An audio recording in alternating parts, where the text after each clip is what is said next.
direto para a entrevista do dia com a Denise Campos de Toledo. E vamos falar agora sobre a PEC dos gastos, a extrateto e políticas do novo governo. Eu converso com o deputado federal Paulo Pimenta, do PT do Rio Grande do Sul, integrante da equipe de transição na área de infraestrutura. Deputado, boa noite. Boa noite, Denise. Prazer poder estar aqui conversando contigo. Oi, deputado, só da área de infraestrutura, mas vamos falar da PEC que dominou a cena nesta semana, provocando muita volatilidade no mercado financeiro. A gente vê uma sensibilidade muito grande com essa questão fiscal. Ontem, algumas falas do vice-presidente eleito Alckmin conseguiu acomodar o mercado, mas hoje voltaram preocupações, eu falava há pouco em relação a isso, pela indefinição do nome do futuro ministro, o tamanho que essa PEC terá. Eu queria saber como é que estão caminhando as negociações desse sentido, não é? Porque uma das coisas que animaram o mercado foi a possibilidade dela ter um prazo definido mais curto ou alguma redução desse valor total que chegaria perto dos 200 bilhões. Olha, Denise, eu, coincidentemente, estou acompanhando a transição na área da infraestrutura, mas também faço parte do GT de adequação orçamentária, então estou acompanhando muito de perto o assunto da PEC, como integrante titular da Comissão de Orçamento do Congresso Nacional. Eu, sinceramente, acho assim que o mercado acompanhou o processo eleitoral. Tanto o Bolsonaro como o Lula assumiram durante a campanha o compromisso de uma política de transferência de renda, de combate à fome, que teria R$600 como referência. Não há nenhuma surpresa. Alguém poderia dizer assim, o Lula introduziu também R$150 para cada criança até 6 anos. É verdade, Mas nós identificamos que a miséria extrema, que a fome extrema, está exatamente nessas famílias que têm crianças até 6 anos. O orçamento prevê algo em torno de R$100 bilhões, 95 bilhões de reais, R$100 bilhões para esse programa.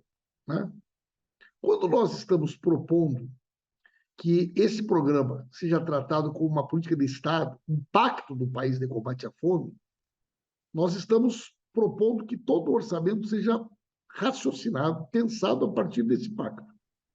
E estes 100 bilhões, 90 e poucos bilhões, nós queremos fazer o quê com ele? Recompormos o orçamento da saúde e da educação, e aí nós vamos olhar, Denise, vacina obrigatória, não tem como não recompor. Recursos para os hospitais, não tem como não recompor. Farmácia popular, não tem como não recompor. Saúde indígena, vamos para a educação, merenda escolar, transporte escolar. Tem 3,5 bilhões a menos para as universidades. Então, não tem como não recompor o orçamento da saúde e da educação. E o que resta? Resta um recurso que nós queremos para gastar no custeio, para encher a máquina? Não! É um recurso que tem endereço certo. Nós queremos usar ele no investimento, prioritariamente para obras já licitadas, que têm contratos, mas que estão ou paralisadas ou andando no ritmo de tartaruga. E queremos garantir algum recurso para habitação popular. Nós estamos há 6, 7 anos praticamente sem construir casas populares no Brasil. E a construção civil, tanto na infraestrutura quanto na habitação, são os 2 setores que respondem de forma mais rápida na geração de emprego. Então, não me parece nenhum exagero. Eu acho que o mercado tem todas as condições de absorver. São valores muito menores do que o Bolsonaro extrapolou o teto durante o seu governo, que o Guedes extrapolou, e, portanto, nós vamos conseguir estabilizar. Não tem nenhum risco fiscal. Repito, não é um cheque em branco. Está absolutamente direcionado, com o endereço certo para onde vai o recurso, e isso dá uma garantia, dá uma segurança ao mercado.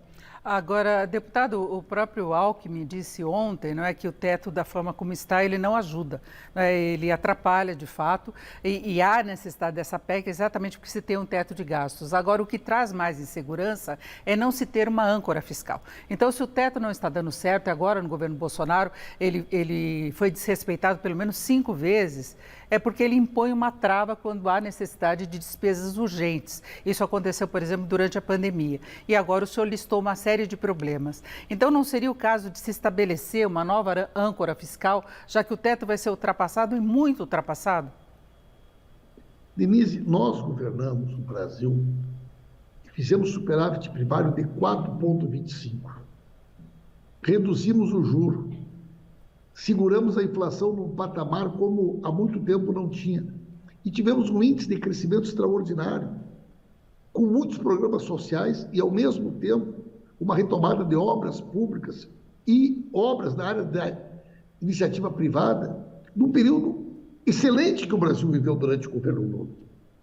O mercado conhece o Lula, sabe que pode confiar no presidente Lula e sabe que o presidente Lula não trabalha com a ideia de uma irresponsabilidade fiscal. Agora, tu tem razão. Nós precisamos fazer um debate mais profundo. Eu, desde que eu sou deputado, Denise, se discute a ideia da reforma tributária. O presidente Lula já disse que, tão logo ele assuma, ele quer fazer 3 grandes discussões no país: o mundo do trabalho, as questões previdenciárias e enfrentar de forma definitiva o debate tributário. Dentro desse debate, nós temos que discutir também a âncora fiscal, os controles que nós queremos ter. Mas isso não pode impedir o país, por exemplo, de ter uma política de combate à fome e à miséria. Não é razoável que um país seja condenado a não poder ter uma política para enfrentar a realidade de 33 milhões de brasileiros e brasileiras que passam fome.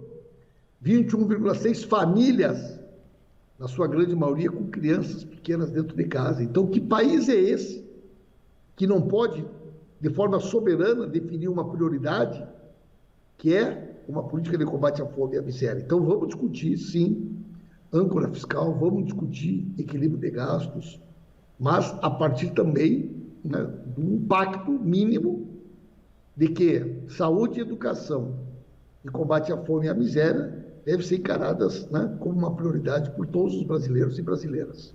Agora, deputado, dá para entender que a política econômica a ser implementada não está totalmente definida, por isso se tem essa fase de transição e depois nós vamos ter as primeiras decisões do governo após a posse. Agora, não tem um problema de narrativa ao se colocar apenas essa lista de gastos que são, de fato, importantes para o país, do ponto de vista social e orçamentário mesmo, para fazer a máquina funcionar de uma forma mais eficiente, mas não se ter essa narrativa do compromisso fiscal de algum lado.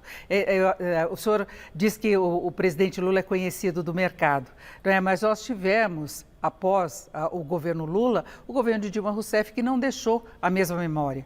E aí fica a preocupação. E nós vimos que o mercado reagiu mal, por exemplo, à entrada de Guido Mantega na equipe de transição e reagiu bem à saída dele, né, como se ele fosse descartado como futuro ministro, por ele representar exatamente o que aconteceu no governo Dilma Rousseff, que o mercado não gosta dessa memória.